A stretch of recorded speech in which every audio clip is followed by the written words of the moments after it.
Zero risk bias. Hi, welcome to another episode of Unlocking the Mind Behind Make More Work Less. My name is Fong. I'm an entrepreneur, business strategist, real estate investor, speaker, and also a best-selling author. And every single day, I help others unlock the potentials and guide them to succeed. Today on Unlocking the Mind, we talk about another cognitive bias. And the reason why I have this show is because the better we understand how our minds work, the better we are able to build stronger relationships, make better decisions, and sometimes avoid certain cognitive traps. And today's cognitive bias, we're going to feature zero risk bias. What exactly is that? Well, let me ask you this question.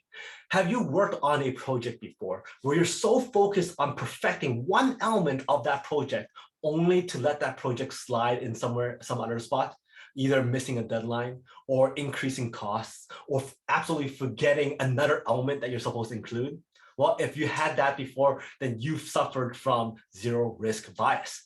So that is the tendency to prefer to completely eliminate a risk in a subpart, even when the alternative options produce a greater overall reduction in risk. So therefore, we are so focused on one element only to let something else slide. So a great example is building a website. We're so focused on making sure that people can opt in and get their information and all kinds of stuff, only to forget about the security measures, or only to forget about the deadline, or only to forget about the cost that's going to be increased because of all the other stuff that we forgot. So that is trying to eliminate the element of having people forget to put their names in or their contact in, only to forget about all the other things that's also important as well. So that is zero risk bias. Another example, a great example of this was a questionnaire that was asked to many, many people.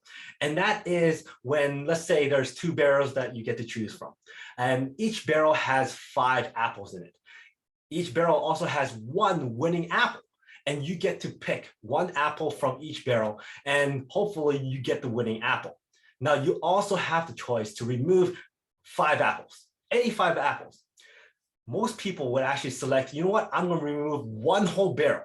And therefore, once I have one whole barrel gone, I eliminate the risk of choosing the wrong apples in one barrel. And therefore, you're still at 1 out of 5 chances to get a winning apple. However, what if you remove 2 apples from one barrel and 3 apples from another barrel? That actually increases your chances of winning to 1/2 and also 1/3 of the time to select the winning apple.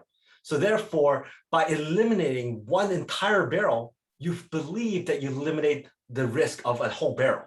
But overall, you actually increase the risk or maintain the same risk that you've had before, whereas you could have had a better option by selecting certain apples from one barrel from another. So therefore, that's another example of zero risk bias.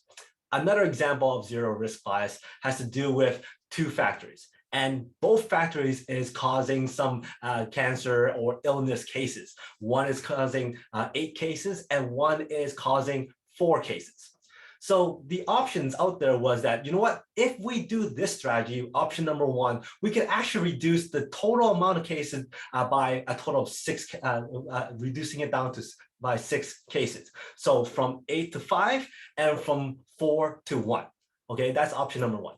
Option number 2 is to, again, total reduction of 6 cases, where we're taking 8 cases down to 6, and down to 3, and 4 cases down to 3. So therefore, total is going to be 6 cases. Or we could eliminate one total factory and eliminate 1 case now, but as a whole, we're only reducing by 5 cases.